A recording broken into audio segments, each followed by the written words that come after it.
Revenons maintenant sur la décision des États-Unis de reconnaître la souveraineté pleine et entière du Maroc sur son Sahara, un grand acquis diplomatique et économique aussi pour le Royaume. C'est avec Mohsin Al-Ahmadi, professeur de sciences politiques à l'Université Qadéia de Marrakech. Bonsoir, merci d'être avec nous.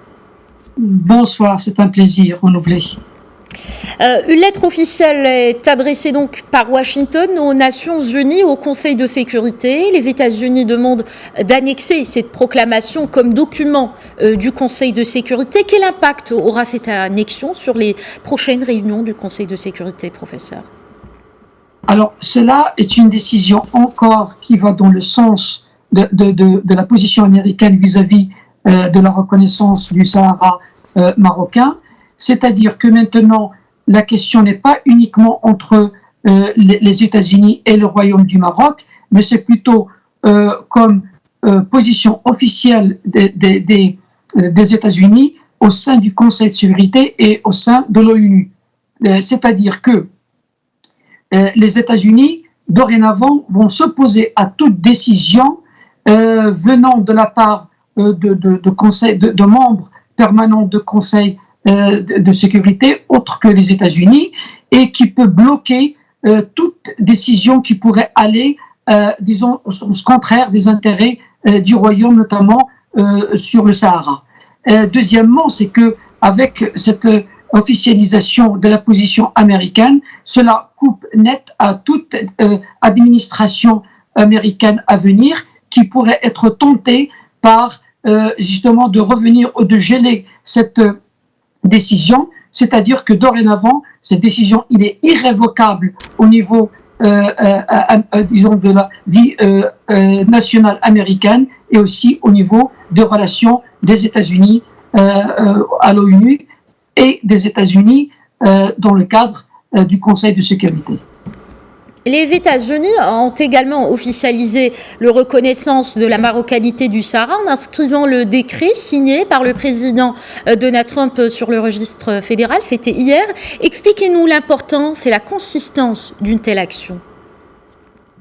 Alors, cela est d'une importance capitale.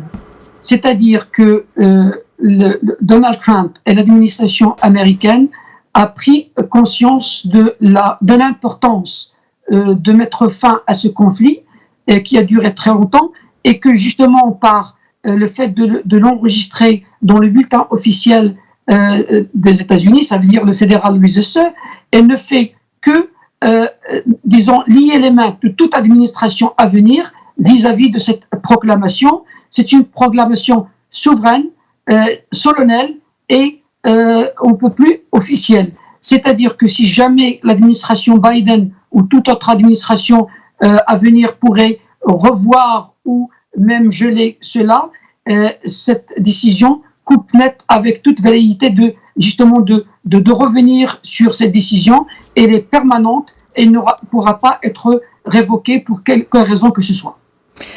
Joachim Schuster, eurodéputé au Parlement européen, a décidé hier de démissionner de la présidence du principal groupe de soutien du mouvement séparatiste. Peut-on dire que le Polisario est plus que jamais fragilisé aujourd'hui avec ses revers successifs? Alors, il est plus que fragilisé. Disons, de mon point de vue, le Polisario, je le compare à un navire qui coule ou c'est une flotte qui se saborde.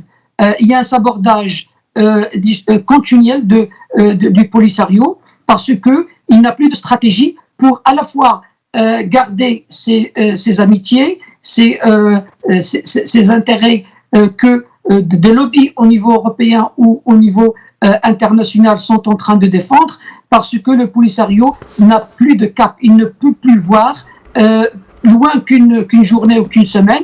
C'est une politique à la petite semaine qu'il développe et Joachim Schuster, par le fait de claquer les portes aux séparatistes, il leur dit: vous nous avez menti depuis le début de notre, disons, partenariat, parce que vous n'avez pas dit la vérité, que vous êtes des séparatistes belliqueux, et cet aspect belliqueux et cet aspect va-t-en-guerre du Polisario qui commence à agacer non seulement les États et les organisations internationales, mais aussi les personnalités qui ont une influence sur la vie internationale et l'orientation des politiques internationales.